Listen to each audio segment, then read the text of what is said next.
Sir, நீங்கள் வந்துட்டு இதுக்கு முன்னாடி இதில் வந்து பெண் சித்தர் பற்றி ரொம்ப விரிவாக சொல்லியிருந்தீங்க. மக்களிடையே நிறைய பேர் வந்து அதை பேசிகிட்டு இருக்காங்க. இப்போ அதே மாதிரி வேறு ஏதாச்சும் ஒரு பெண் சித்தர் இருக்காங்களா? அப்படி யாராச்சும் இருந்தாங்கன்னா நீங்கள் அங்கே போனீங்களா? அதை போயிட்டு அதோட எக்ஸ்பீரியன்ஸ் என்னன்றதை மறுபடியும் நம்ம மக்களுக்காக ஒரு சின்ன தொகுப்பாக கொடுத்துருங்க சார். அவங்களுக்கு எங்க பிடிக்கும் ஜீவ சமாதி அடைஞ்ச பேர் தான் நிறைய பேருக்கு அங்க வந்திருக்காரு. ஆமா தெரியும். அதுக்கு முன்னாடியே வந்து சித்தர்களோட அனுகிரகம் இருந்தா மக்களுக்கு போய் சேருது. அது புண்ணியம் பண்ணவங்க அவங்க எல்லாம். இப்ப நம்ம எல்லாம் ஜீவ சமாதி அடைஞ்சதுக்கு அப்புறம் நம்ம போய் பார்ப்போம். ஆனா அவர் வாழ்ந்துட்டு இருக்கிற காலத்திலே நிறைய மக்கள் பார்த்திருப்பாங்க. அதெல்லாம் அவங்க வந்து ஏதோ ஒரு இதுல பெரிய பாக்கியம் இருக்காங்க. அதான் நான் சொன்னல, ஏற்கனவே நிறைய பதிவுகள்ல நான் சொல்லியிருப்பேன். லஹிமான்ற கலையெல்லாம் கத்துக்கிட்டோம்னா நம்ம வந்து உடம்ப லேசாக்கி கடல் மேல நடக்கலாம், தண்ணி மேல பறக்கலாம், எல்லாமே செய்யலாம். அந்த மாதிரி விஷயத்தை ஏற்கனவே சக்கரை அம்மா நமக்கு காட்டின மாதிரி மாயம்மாவும் மக்களுக்கு காட்டினாங்க. அப்ப போகும்போது சேலத்துல இந்த இடத்துலயே நான் இருந்துக்கிறேன் அப்படின்னு சொல்லிட்டாங்க மாயம்மா. அப்ப வந்து ஒரு அங்க உள்ள மக்கள் எல்லாமே இவங்களுக்கு எதிர்ப்பு. அங்க வந்து மழையே கிடையாது, ரொம்ப வறண்டு கிடந்தது. இவங்க அங்க இருந்தக்கூடிய காலகட்டத்துல இவங்க வந்ததுனாலதான் மழை இல்லையோ அப்படின்னு சொல்லிட்டு எல்லாருமே வந்து கிராம மக்கள் எல்லாமே இவங்க மேல எதிர்ப்பு தெரிவிக்காங்க. இவங்க தான் சித்தரே, பரவாயில்ல, எதை பத்தி நம்ம விமர்சனம் பண்ண வேணாம்னு சொல்லிட்டு அன்று இரவே இவங்க நினைச்ச அன்று இரவே ஒரு வருடத்திற்கான மழை இவங்க வர வச்சாங்க.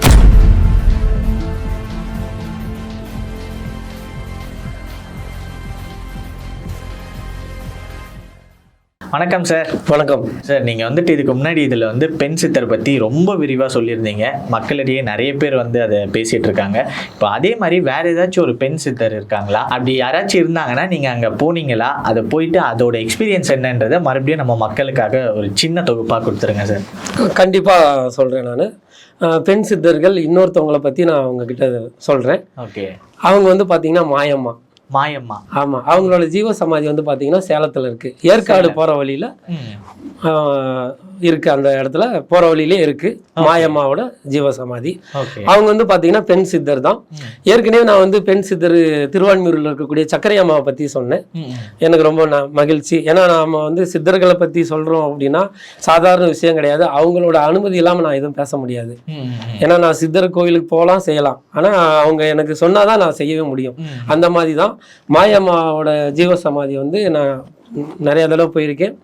குரு பூஜைக்கும் போய் கலந்துருக்கேன். நான் குரு பூஜையெல்லாம் அவ்வளோ அருமையா இருக்கும் அங்க. ஓகே, அதெல்லாம் எப்படி ஸ்டார்ட் பண்ணி எப்படி நடத்துறாங்க அப்படின்றதெல்லாம் கண்டிப்பா நான் சொல்றேன். ஃபர்ஸ்ட் வந்து மாயம்மாவுக்கு நான் என்னோட நன்றியை தெரிவிச்சுக்கிறேன்மா. அப்புறம் வந்து இவங்க வந்து பாத்தீங்கன்னா அசாம்ல இருந்து வந்தவங்க. ஓகே. ஒரு கோயில், பராசக்தி கோயில்ல இருந்து வந்தவங்க.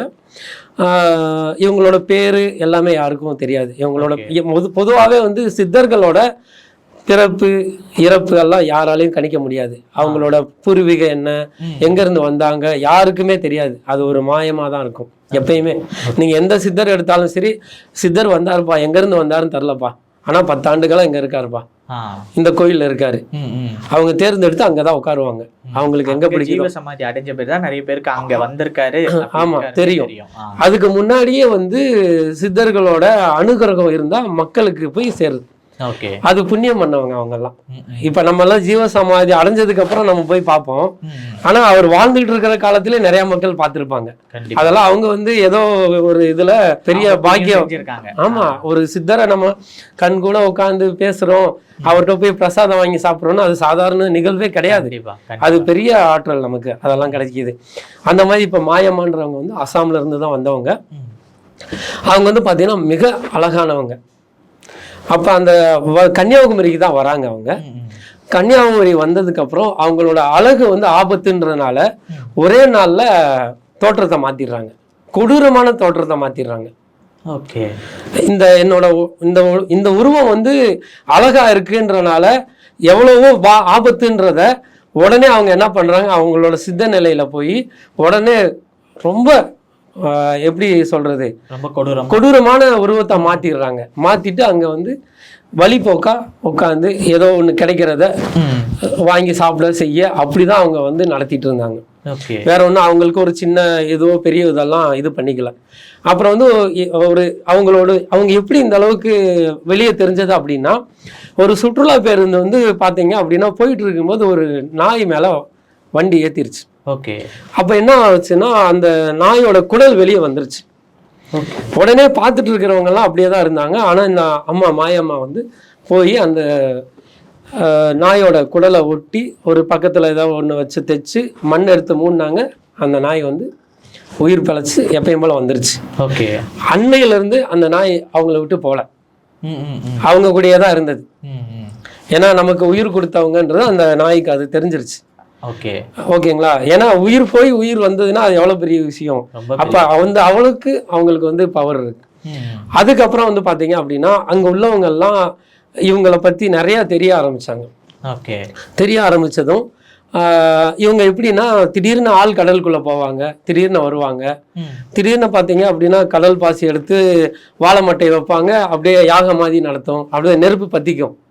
அந்த மாதிரி எல்லாம் பண்ணுவோம். திடீர்னு கடல் மேல நடந்து போவாங்க, திடீர்னு பாறை மேல இருப்பாங்க. இவங்க அப்படி இப்படியே போறனால இவங்களுக்கு பேரே வந்து மாயமான்னு வச்சுட்டாங்க. ஏன்னா இவங்க மாயமா மறைகிறனால எந்த இடத்துல எப்படி இருக்காங்க யாராலையும் கண்டுபிடிக்க முடியாது. அதான் நான் சொன்னல, ஏற்கனவே நிறைய பதிவுகள்ல நான் சொல்லியிருப்பேன், லஹிமான்ற கலையெல்லாம் கத்துக்கிட்டோம்னா நம்ம வந்து உடம்ப லேசாக்கி கடல் மேல நடக்கலாம், தண்ணி மேல பறக்கலாம், எல்லாமே செய்யலாம். அந்த மாதிரி விஷயத்த ஏற்கனவே சக்கரை அம்மா நமக்கு காட்டின மாதிரி மாயம்மாவும் மக்களுக்கு காட்டினாங்க. அதுக்கப்புறம் இவங்க வந்து என்ன பண்ணுவாங்க, அங்க உள்ளவங்க எல்லாமே இவங்களுக்கு வந்து அந்த ஒரு உணவு தயாரிக்கக்கூடிய கடைக்காரவங்க எல்லாருமே ஃபர்ஸ்ட் மாயம்மாவுக்கு வந்து உணவு கொடுத்துட்டு போவாங்க. ஏன்னா அன்னைக்கு அவங்களுக்கு வந்து உணவு கொடுத்துட்டு போனோம்னா அவங்களுக்கு வியாபாரம் அது ரொம்ப ரொம்ப அற்புதமா நடக்கும். இவங்க என்ன பண்ணுவாங்கன்னா அந்த உணவை வந்து எல்லா நாய்களுக்கும் உணவு கொடுத்துட்டு இவங்க சாப்பிடுவாங்க. கடைசியில் ஒரு காலகட்டத்தில் இவங்களை வந்து பைரவ சித்தர்னவே சொல்லிட்டாங்க. ஏன்னா இவங்க பைரவருக்கு அவ்வளவு முக்கியத்துவம் கொடுக்குறாங்க அப்படின்னா ஒரு உயிரை காப்பாத்திருக்காங்க. இவங்களை சுத்தி எப்பயுமே ஒரு 20-30 பைரவர் இருப்பாங்க. அப்ப அது எவ்வளவு பெரிய அவங்களுக்கு அந்த சூட்சமத்துல அவங்களுக்கு தெரிஞ்சனா அவங்களை சுத்தி வந்து உட்காந்துக்கும், எல்லாமே பண்ணுவாங்க, உணவு எல்லாமே கொடுத்துருவாங்க.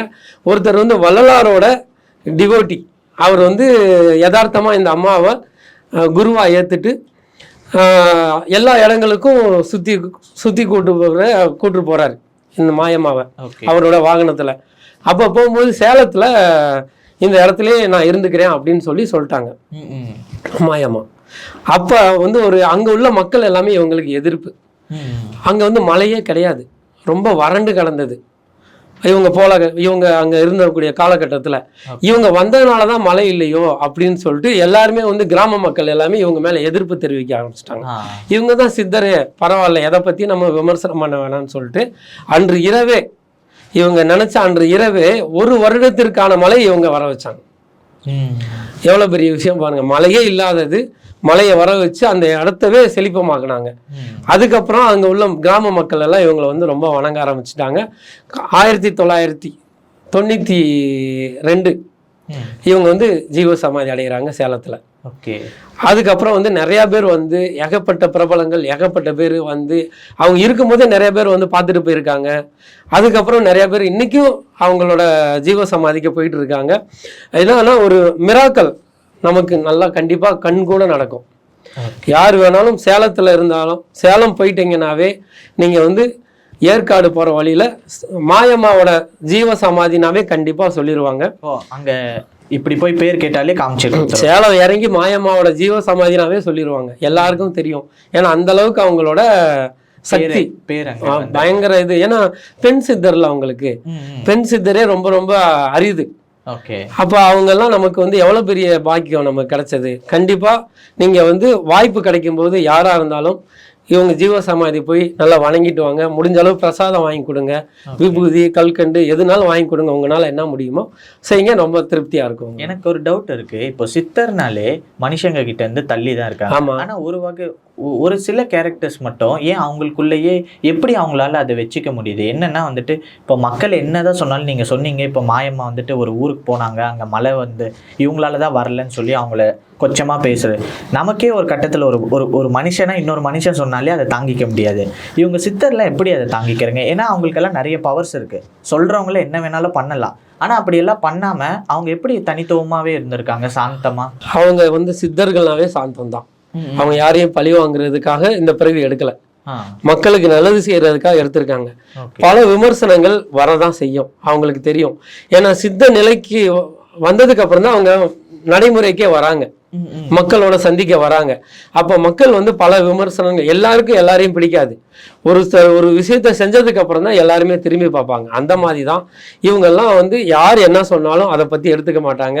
ஏன்னா இது மாயை உலகம், அப்படிதான் இருக்கும். நம்மளோட வேலையை நம்ம என்ன செய்யணுமோ செஞ்சுட்டு போயிட்டே இருக்கணும்னு சொல்லிட்டு செய்வாங்க. செஞ்சதுக்கு அப்புறம் தான் அவங்கள பற்றியே பெரிதாக நினைக்க ஆரம்பிப்பாங்க. இன்னைக்கு அந்த மாதிரி தான் சித்தர்கள் பல விமர்சனங்களுக்கு ஆளானாலும் ஒரு காலகட்டத்தில் அவங்களோட உண்மையான இது வெளியே தெரிய ஆரம்பிச்சிடும். ஓகே ஓகே, ரொம்ப அழகாவே சித்தர் பற்றி பேசியிருந்தீங்க. ரொம்ப நன்றி ஐயா. நம்ம நெக்ஸ்ட் தொகுப்புல கண்டிப்பாக பார்க்கலாம். கண்டிப்பாக ரொம்ப நன்றி. திருச்சிற்றம்பலம்.